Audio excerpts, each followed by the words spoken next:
तो सरकार का टैक्स कितना होगा पैसा पता? 23,17,975 रुपए। यानी जो भैया आप इतना पैसा कमाओगे ना, जो आपका टोटल पैसा इतना होगा 1,91,91,00,000 रुपए होगा ना, उसमें से 23,17,000 इतना भाई साहब सरकार का हो जाएगा। इतना पैसा आपको मिलेगा नहीं। आपको कितना मिलेगा? आपको सिर्फ और सिर्फ मिलेगा 1,68,50,000 इतना आपको मिलेगा। यानी 23 लाख रुपए भाई साहब सरकार आपसे ले जाती है। अब ये 23 लाख कैसे ले जाए, कैसे कैलकुलेट किया जाता है, कौन सा इसमें टैक्स लगता है, आइए दोस्तों समझते हैं। नमस्कार दोस्तों, स्वागत है आपका एक और नई वीडियो में। दोस्तों आज की इस वीडियो में हम आपको बताने वाले हैं म्यूचुअल फंड में कितने प्रकार के टैक्स लगते हैं, यानी सरकार आपसे कितने प्रकार के टैक्स लेती है। दोस्तों जब आप म्यूचुअल फंड में इन्वेस्ट करते हो तो आपसे कौन सा टैक्स लिया जाता है और ये टैक्स कितने परसेंट का होता है। और दोस्तों जब आप म्यूचुअल फंड से पैसा बाहर निकालते हो तो आपसे कौन सा टैक्स लिया जाता है और ये टैक्स कितने परसेंट का होता है।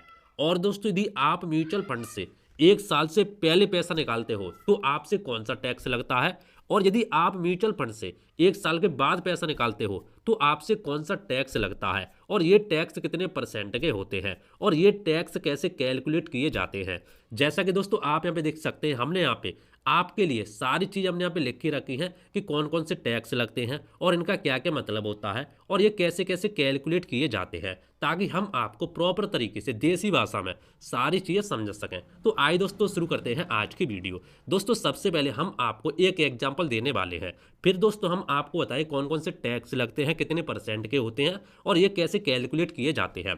तो दोस्तों एग्जाम्पल ये है, मान लो आपने यदि एसआईपी, मान लो एसआईपी या लमसम किसी में भी 5 लाख रुपए एक साथ इन्वेस्ट किए। मैं मान के चलता हूं मैंने यहाँ पे 5 लाख रुपए लमसम के माध्यम से म्यूचुअल फंड में एक साथ इन्वेस्ट किए। ठीक है, आप कितने भी कर सकते हो, हमने यहाँ पे आपको समझाने के लिए 5 लाख रुपए लेके रखे हैं। और दोस्तों मान लो यदि आपने 20 साल के लिए इन्वेस्ट किए, ठीक है, देखो साल कोई भी हो सकती है, हमने यहाँ पे 20 साल के लिए लेके रखा है। ये मत कहना आपने 20 साल के लिए क्यों लेके रखा, 5 लाख क्यों लेके रखे, भाई एग्जाम्पल है, सिर्फ और सिर्फ एग्जाम्पल, तो इसको एग्जाम्पल के तरीके आपको लेना है। अभी दोस्तों आगे मैं आपको सारी चीज़ समझा दूंगा।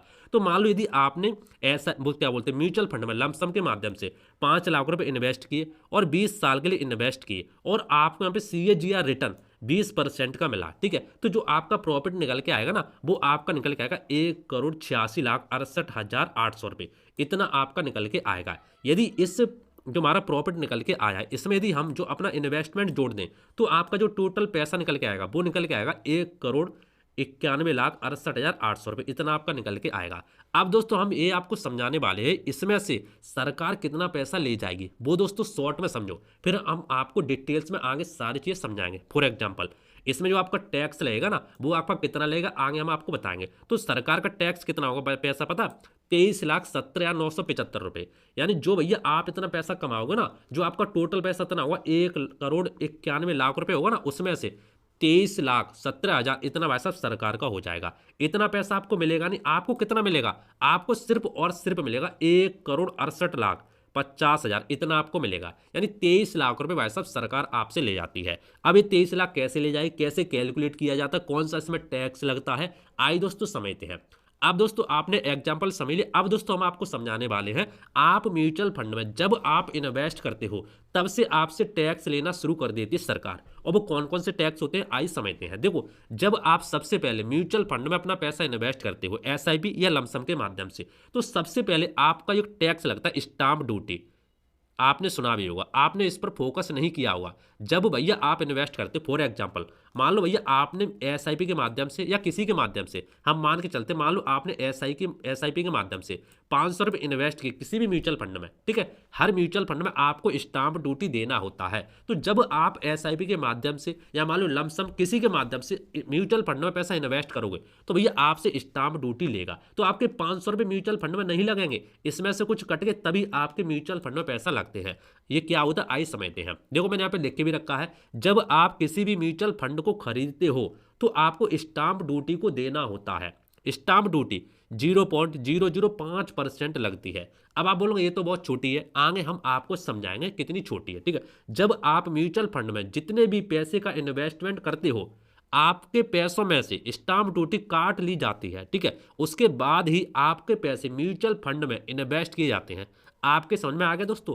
जब आप म्यूचुअल फंड में पैसा इन्वेस्ट करोगे तो उसमें से 0.005% की स्टाम्प ड्यूटी काट के सरकार काट लेगी। उसी के बाद आपका पैसा जो बचेगा वो आपका इन्वेस्ट होगा। आई समझते हैं, जैसे मैंने यहाँ पे आपको समझाने के लिए लिख के रखा, जैसे यदि आप 5,000 की SIP या लमसम इन्वेस्टमेंट करते हो, कुछ भी करते हो XYZ, ठीक है, तो 5,000 इंटू 0.005 अपॉन 100, तो जो आपका निकल के आएगा ना वो 0.25 पैसे का यहाँ पे निकल के आएगा। तो 0.25 पैसे 5,000 में से कट के ही आपके इन्वेस्टमेंट होंगे। तो यदि हम इसमें से इतना पैसा काटेंगे तो ये 4,999.75 रुपये इतना आपका इन्वेस्टमेंट होगा। ये देखो अभी आपको देखने में छोटा लग रहा होगा, लेकिन यदि आप यहाँ पे 50 लाख 20 लाख 1 करोड़ रुपए एक साथ जमा करते हो ना, तो भैया ये नंबर काफ़ी बड़ा हो जाता है। तो दोस्तों एक टैक्स ये होता है, जब आप म्यूचुअल फंड में इन्वेस्ट करते हो तो शुरुआत में आपको इन्वेस्ट करते ही ये टैक्स लगता है, स्टाम्प ड्यूटी जिसको हम बोलते हैं। ये आपके समझ में आ गया होगा, कैसे कैलकुलेट होता है वो मैंने आपको समझा दिया। आइए दोस्तों अब समझते हैं। देखो म्यूचुअल फंड में आपका इतना ही पैसा लगेगा, मैंने यहाँ पे लिख के भी रखा है। आइए अब समझते हैं दूसरा टैक्स कौन सा लगता है। दोस्तों दूसरा टैक्स आपसे सरकार लेती है म्यूचुअल फंड में, STCG टैक्स। ये क्या होता है? Short term capital gain. ये क्या होता है समझो, यदि आप किसी म्यूचुअल फंड को 1 साल से पहले ही बेच देते हो तो आपको short term capital gain tax को देना होता है। देखो यदि मान लो आपने किसी म्यूचुअल फंड में इन्वेस्ट किया, ठीक है, किसी में भी क्या XYZ, और आपने क्या किया भैया 11 महीने में या मान लो 11.5 महीने में या 10 महीने में या 8 महीने में आपने म्यूचुअल फंड को भैया बेच दिया। अब आप चाहते भैया मुझे इसको रखना नहीं है, ऐसा यदि आप करते हो 1 साल से पहले बेचोगे तो भैया आपको short term capital gain tax देना होता है। कैसे लगता है आइए समझते हैं। म्यूचुअल फंड में आपका जो भी रिटर्न से प्रॉफिट होता है उसी पर STCG टैक्स लगता है। देखो जो भी आप म्यूचुअल फंड में इन्वेस्टमेंट करते हो ना, इन्वेस्टमेंट पर आपका कोई भी यहाँ पे टैक्स नहीं लगता है, ठीक है, STG वगैरह और नीचे भी ये नहीं लगेगा। ये किस पर लगेगा? जो आप प्रॉफिट करोगे इन्वेस्टमेंट से, जो आप प्रॉफिट करोगे उसी पर आपका लगता है। यानी आप जो भी इन्वेस्टमेंट करते हो उस पर कुछ भी नहीं लगता, आप इन्वेस्टमेंट से जो प्रॉफिट करते हो ये टैक्स उसी पर लगता है। तो कैसे लगता है आइए समझते हैं। जैसे कि आप इसके नाम से भी समझ सकते हो, short term capital gain, gain में जो प्रॉफिट हुआ है गेन टैक्स, ठीक है। जैसे दोस्तों मैंने आपको यहाँ पे समझाने के लिए लिख के रखा है, आपकी इन्वेस्टमेंट 5 लाख है। दोस्तों मान के चलते हैं, सपोज करते हैं आपकी इन्वेस्टमेंट 5 लाख रुपए है, आपने म्यूचुअल फंड में 5 लाख रुपए इन्वेस्टमेंट की, ठीक है, आपको 11 महीने में रिटर्न मिले, यानी हम मान के चलते हैं आपने अपने इन्वेस्टमेंट का पैसा 11 महीने के बाद ही निकाल लिया, क्योंकि जब भी आप 11 महीने के बाद निकालोगे यानी 1 साल से पहले निकालोगे ना, तभी आपको short term capital gain tax देना होगा। तो आपको समझाने के लिए दोस्तों हमने यहाँ पे 11 महीने मान लिए हैं, आप 10-12 कुछ भी मान सकते हो, हमने आपको समझाने के लिए यहाँ पे 11 महीने माने हैं। तो ये दोस्तों आपके समझ में आना चाहिए। तो मान के चलते हैं आपने 5 लाख रुपए की यहाँ पे इन्वेस्टमेंट की और आपको 11 महीने में रिटर्न मिले, यानी आपने 11 महीने में अपना भाई साहब SIP तोड़ ली, पैसा निकाल लिया, और जो आपको रिटर्न मिले ना वो आपको मिलो मान लो 30% मिले, ठीक है।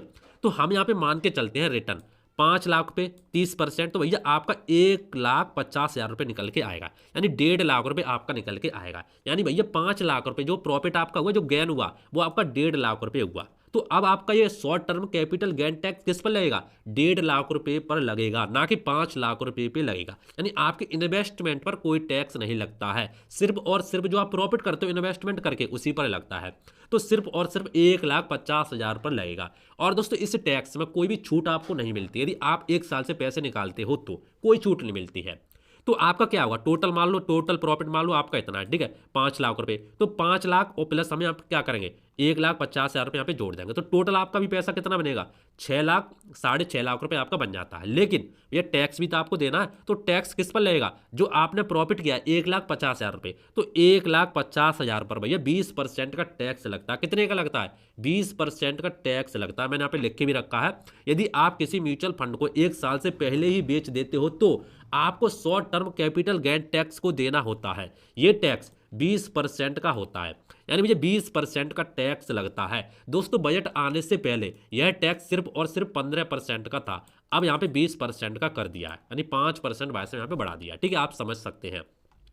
तो 20% का वैसा short term capital gain tax देना होता है। दोस्तों म्यूचुअल फंड पर भी लगता है, यदि आप किसी स्टॉक मार्केट में मान लो किसी स्टॉक को किसी शेयर को खरीदते हो और 1 साल से पहले ही बेच देते हो तो शेयर पर भी ये लगता है। ये दोनों चीज़ों पर लगता है, म्यूचुअल फंड पर भी लगेगा और शेयर पर भी लगेगा, ठीक है। तो 1.5 लाख रुपये इंटू 20 अपॉन 100, तो भैया आपका जो निकल के आएगा ना वो भैया 30,000 रुपये निकल के आएगा। यानी भैया सरकार आपसे 30,000 रुपये ले लेगी यदि आप 1.5 लाख का प्रॉफिट करते हो तो जो आपका भैया प्रॉफिट होगा यहाँ से हमने माइनस कर दिया तो 1,20,000 रुपये, यानी हमने भैया 1.5 लाख में से 30,000 रुपये घटा के जो आपका भैया शुद्ध प्रॉफिट होगा वो 1,20,000 रुपये होगा, इतना होगा। और जो आपका टोटल अमाउंट निकल के आएगा भाई साहब 6,20,000 रुपये निकल के आएगा, यानी 6.5 लाख ना प्रॉफिट होकर के भाई साहब आपकी जेब में कितना आएगा, आपकी जेब में भाई साहब 6,20,000 रुपये आएगा। अब दोस्तों आप सोच रहे होंगे क्या ये पैसा भाई साहब हमें टैक्स वगैरह कट के ही मिलता है? नहीं दोस्तों, ऐसा नहीं होता है।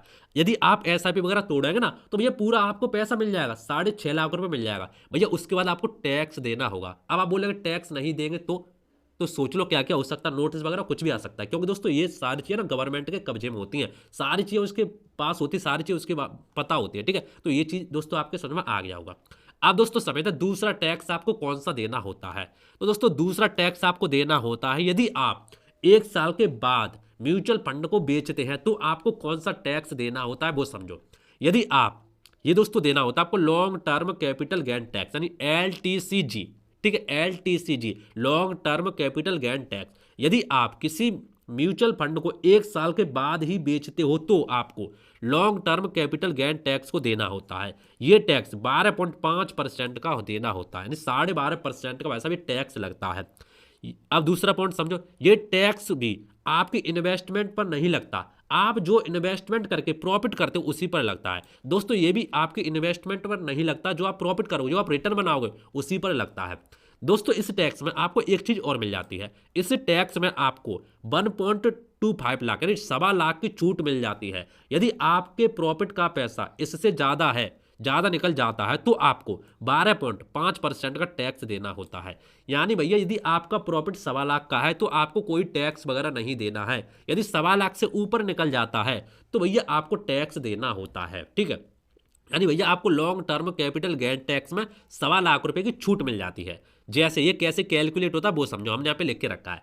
मान के चलते दोस्तों आपकी इन्वेस्टमेंट 5 लाख रुपए है, हमने दोस्तों यहाँ पे 5 लाख मान के चली है, आप कुछ भी यहाँ पे मान सकते हैं, मान के चलिए 5 लाख रुपए। और दोस्तों हमने यहाँ पे मान के चला आपने अपने इन्वेस्टमेंट का पैसा 13 महीने बाद ही निकाल लिया। देखो हमने यहाँ पे 13 महीने बाद यहाँ पे लिखा है, आप हो सकता है 20 साल बाद निकालें, यानी 1 साल के बाद यदि आप अपनी SIP को तोड़ते हो तो भैया आपको long term capital gain tax देना होता है। इसलिए दोस्तों हमने यहाँ पे 13 महीने लिखे हैं, ठीक है, 13 महीने यानी 12 महीने के बाद, 12 महीने 1 साल हो गया और 13 में लगा तो भैया 1 साल से ऊपर हो गया, 1 साल 1 महीना हो गया ना, इसीलिए।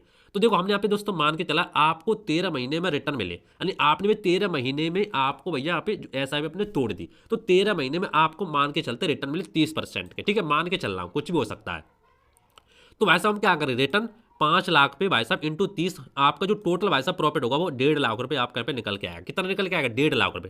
टोटल आपका जो रिटर्न है, टोटल आपका जो रिटर्न 1.5 लाख रुपए निकल के आया। क्यों? क्योंकि 5 लाख रुपए आपका इन्वेस्टमेंट था, उस पर आपको 30% का रिटर्न मिला और भाग हमने 100 का यहाँ पे दे दिया, तो भैया 1.5 लाख रुपए आपका यहाँ पे प्रॉफिट निकल के आ गया। टोटल प्रॉफिट नहीं, ओनली प्रॉफिट, ओनली रिटर्न, ठीक है। अब दोस्तों हमने यहाँ पे लिख के रखा टोटल प्रॉफिट आपका कितना होगा। तो देखो टोटल प्रॉफिट 5 लाख आपका इन्वेस्टमेंट था और 1.5 लाख का आपका भाई साहब रिटर्न मिला, तो टोटल प्रॉफिट आपका 6.5 लाख रुपए हो जाएगा, 6,50,000 रुपए हो जाएगा।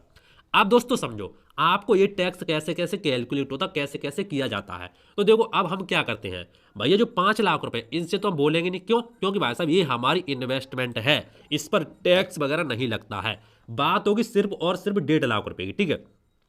बात कितने की होगी, बात दोस्तों होगी सिर्फ और सिर्फ 1.5 लाख रुपए की। तो 1.5 लाख रुपए कैसे टैक्स लेगा आई समझते हैं। तो दोस्तों मैंने यहाँ पे 1.5 लाख रुपए लिख के रखा है, ठीक है। इसकी दोस्तों हम बात कर रहे हैं 1.5 लाख रुपए की, इसी पर आपका टैक्स ही लगेगा। तो कैसे लगेगा वो समझो। तो देखो इस टैक्स में क्या होता है, long term capital gain tax में आपको ये 1.25 लाख रुपए की छूट मिल जाती है। तो दोस्तों हम क्या करेंगे, इसमें से भाई साहब 1.5 लाख हमारा टोटल प्रॉफिट वहाँ पे हुआ है, टोटल नहीं दोस्तों रिटर्न, मतलब हमारा प्रॉफिट कितना हुआ 1.5 लाख रुपए, इन्वेस्टमेंट नहीं, इन्वेस्टमेंट में कोई भी टैक्स नहीं लगता, सिर्फ और सिर्फ गेन पर लगता है, सिर्फ और सिर्फ प्रॉफिट पर लगता है। तो 1.5 लाख का प्रॉफिट हुआ था, तो 1.5 लाख में से भैया हमें छूट कितनी मिलेगी, 1,25,000 रुपये की, 1.25 लाख की हमें छूट मिलती है। सरकार हमें देती है 1.25 लाख की छूट, यदि हम long term capital gain tax लगता है तो 1 साल के बाद बेचते हैं तो, ठीक है। तो क्या होगा दोस्तों, हम क्या करें 1.5 लाख में से 1.25 लाख रुपए माइनस कर देंगे तो भैया 25,000 रुपये आपके आ जाएंगे। तो अब टैक्स किस पर लगेगा, 25,000 पर आपका टैक्स लगेगा, ना कि 1.5 लाख पे आपका टैक्स लगेगा। क्यों? क्योंकि भाई साहब आपको 1.25 लाख रुपए की यहाँ पे छूट मिल जाती है। तो अब कितने का टैक्स लगेगा, 25,000 पे आपका टैक्स लगेगा। तो दोस्तों हमने यहाँ पे लिख के रखा टैक्स 25,000 रुपये, 12.5%, क्योंकि 12.5% का टैक्स लगता है अपॉन 100। तो भैया सरकार आपसे कितने लेगी long term capital gain tax में? यदि आप 1.5 लाख का प्रॉफिट करते हो तो भैया सरकार आपसे लेगी भाई साहब 3,125 रुपये, यानी 3,125 रुपये सरकार के हो जाएंगे।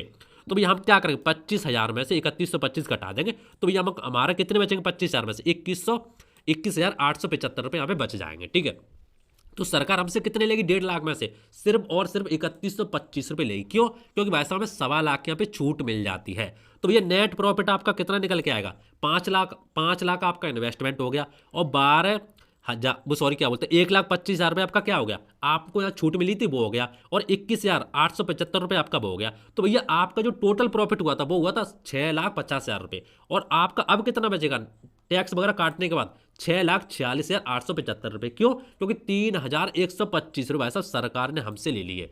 तो दोस्तों आपके समझ में आ गया होगा long term capital gain tax क्या होता है, short term capital gain tax क्या होता है, और कैसे कैसे लगता है, कैसे कैसे आपको छूट मिलती है। हमने आपको सारी चीज़ें दोस्तों हमने आपको समझा दी है। इतना आपका माइनस होगा, इतना आपका ये होगा, इतना आपका वो होगा, तो आपके दोस्तों समझ में आ गया होगा। यानी भैया आपका कितना पैसा मिलेगा, 6.5 लाख रुपए आपका यहाँ पे टोटल प्रॉफिट हुआ, और टोटल प्रॉफिट टैक्स काटने के बाद कितना हुआ 6,46,000 रुपये, यानी भैया आपका 3,125 रुपये सरकार ने यहाँ पे ले लिए।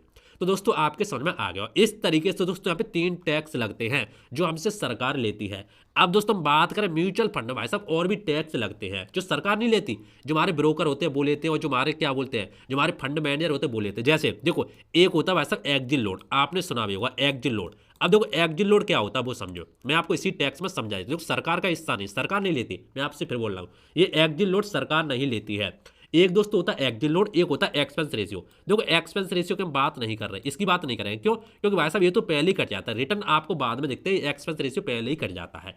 एक्जिट लोड होता है, देखो एक्जिट लोड दोस्तों वह लोड होता है म्यूचुअल फंड में, यदि आप ये म्यूचुअल फंड में अलग अलग हिसाब से होता है। कोई क्या कहता है, यदि आप हमारे म्यूचुअल फंड में इन्वेस्टमेंट करते हो तो 1 साल से पहले यदि आप इन्वेस्टमेंट तोड़ते हो तो भी आपको 1% का एक्जिट लोड और देना होता है। किसी किसी म्यूचुअल फंड में होता है 15 दिन का होता है, यदि आप 15 दिन से पहले SIP तोड़ते हो तो भैया आपको 1% का देना होता है, मान लो आधे % का देना होता है, तो ये भी दोस्तों होता है। ठीक है, लेकिन ये टैक्स का भाग नहीं है, ये सरकार वगैरह नहीं लेती, ये आपसे म्यूचुअल फंड वाले लेते हैं। तो दोस्तों आपके समझ में आ गया कौन कौन से टैक्स लगते हैं, कैसे कैसे लगते हैं, तो आप दोस्तों खुद यहाँ पे कैलकुलेट कर सकते हैं। बाकी दोस्तों उम्मीद करता हूँ आज का वीडियो आपको पसंद आया होगा। और दोस्तों यदि आपको कोई डाउट है, कुछ भी मैंने यहाँ पे समझाने में कोई मिस्टेक कर दी, कुछ भी आपको लगता है, तो वैसा नीचे कमेंट सेक्शन में बता देना। वैसे तो दोस्तों मैंने यहाँ पे पूरी कोशिश की है आपको 100% वैल्यू देने की, और दोस्तों कमेंट करके जरूर बताना आपको यह वीडियो कैसी लगी। तो दोस्तों मिलते हैं इंटरेस्टिंग नई वीडियो, तो जय हिंद, वंदे मातरम, बाय बाय।